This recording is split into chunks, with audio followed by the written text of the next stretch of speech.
Здравейте, колеги! Днес искам да представя един скрипт, който разцепва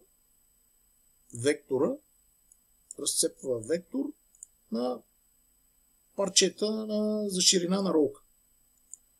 Така, и сега представям един файл, който е жив пример, даже може би и сега върви по билбордите. Файл е с големина 826 на 326 см, което прави 8,20 на 3,20. Така. Вътре във файла имаме лого на Chivas, което е с размери 153 на 237 см. Ето го логото. И то си има кът контурче отгоре, около логото, където явно и кът контурчето е със същите размери. Въпросът е следния. Искайки да го отпечатаме на светлоотразително, няма как да го отпечатаме на 153 см, защото светлоотразителното е 120 см. Така че трябва да нацепиме кът контура на парчета, така че тези парчета да са с застъп и после да се печатат и да влезат в ролката. Как става това нещо? Това нещо става простичко. Пускаме скрипт, който съм писал по този случай. Той се казва Cut Contour to Roll Size. Така, какво прави скрипта? Показва ни едно меню. В лявата част има леерите, които съществуват. Избираме си леера с Cut контура. Казва се леера с Cut контура е Chivas Logo Cut. Избираме си ширина на ролката. Ширината на ролката ни е 120, но реално 112 ще печатаме.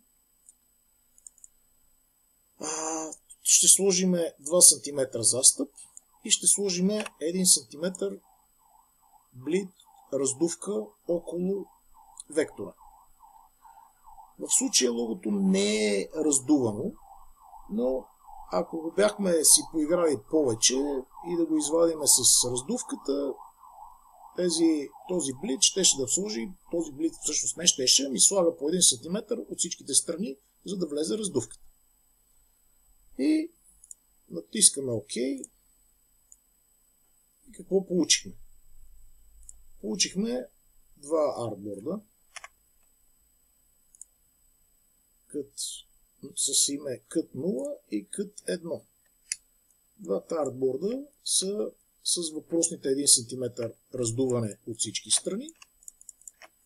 И вътре имаме в тези артбордове имаме по един кът контур, който е вътре. Така. Какво се получи? В момента нацепихме логото на две части, които са с застъп, явен застъп. Ето вижда се застъп къде е на едното и другото. Така. Сега ще си пусна следващата част от скрипта, която се нарича Layers to PDF. Така, аз съм си написал един скрипт, който какво прави? Взима артборд с име Cut 0, намира леер с име Cut 0, със същото име като артборда и ги остават само те двата включени, всичко друго изключено и ги експортва към PDF.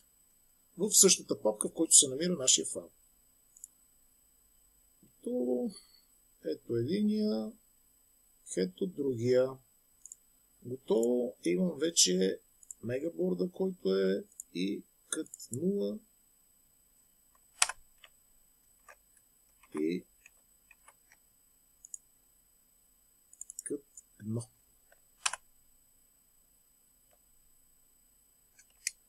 Така. Сега. Това беше всъщност цялото задание, но тук имаме една по-специфична останала част от работата. Всъщност, понеже го експортвам за Acrobat 7 версия, за да може да работиме с големите формати. По-ниска версия на Acrobat ще премахне големината на файла, т.е. големия формат на файла и ще го скалира 1 към 10. И вместо 45 см на 227 см, от мегаборда ще ни излезе 4,5 на 2027, което не ни върши никаква работа. Така, и обаче пък за сметка на това няма пълна радост.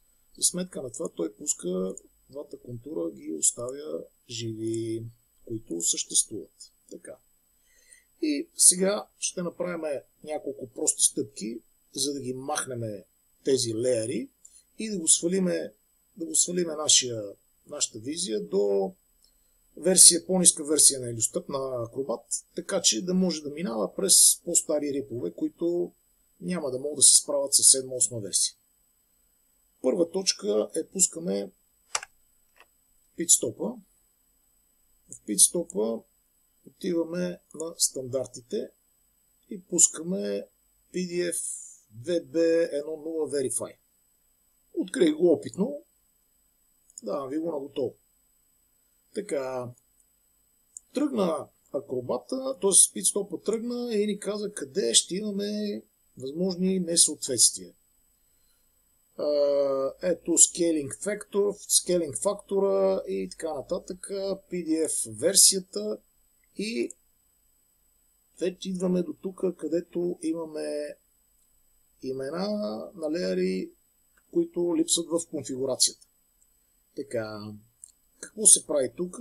Правиме preserve, запазваме текущата визия на леерите, т.е. тия два леера ще бъдат изключени.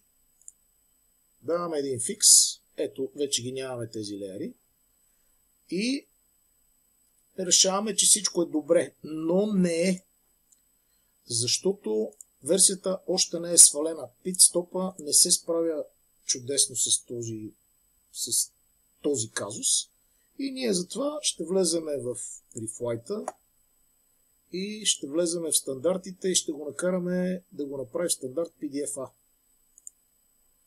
Продължаваме PDF-A и Save As. Казваме, нека името да е Fix. Така. Save. Чудесно. Дадени, че тук там има грешки, но все пак файла вече е готов за печат. Сега ще ви обясня защо си правих цялото това упражнение. Ето пускам едно сайтче. Старо рипче, версия 10, мисля, че вече са на 12. И пускам ето единия PDF. Първия в PDF, който не е обработен. Така. Тук слагаме големината, за да не го цепи. И сега идваме тук. Какво виждаме тук? Даже не ми вижда кът контура. Така. Готово. Изтриваме. Влизаме в фикса.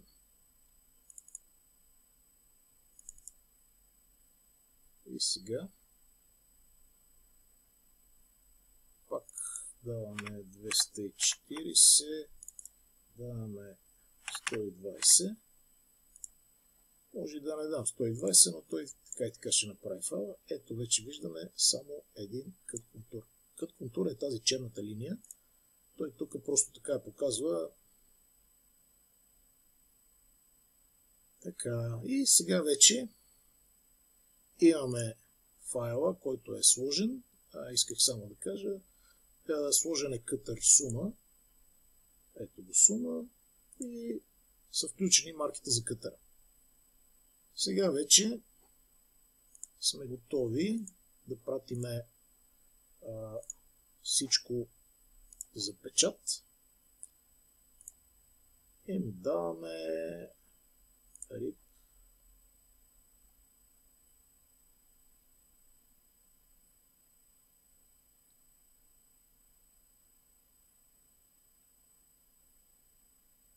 Така.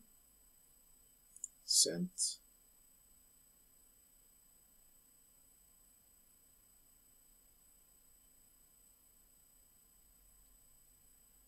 Ето сега в сумичката вече имаме един файл с разширение кът, който го сендваме и той го прави пълата.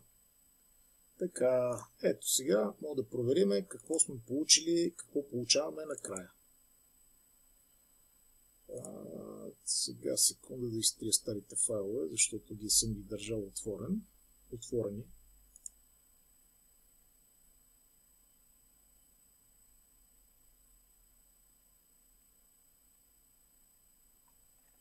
Така.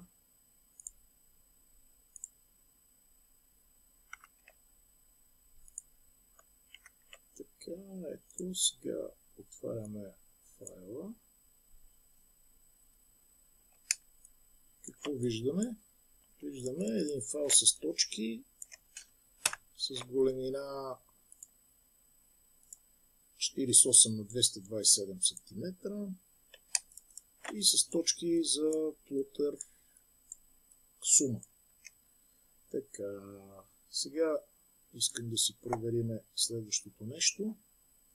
Идваме в GoSign. Разбира се, затварям. Така. Ето, отварям. Получаваме файл за рязане, който има регмарки и кът контур. Ами, всъщност това беше презентацията. Как да си улесниме живота, когато имаме някакви големи бордове с текстове. В случай примера беше много простичък. Имал съм файлове, които са с бургери на Макдоналдс, с схеми за кръстовища и така нататък. Винаги ми е било мега досадно да се занимавам и да го правя всеко едно отделно парче и така нататък. И затова седнах и написах тези скрипчета. Благодаря ви, пожелавам ви приятен ден.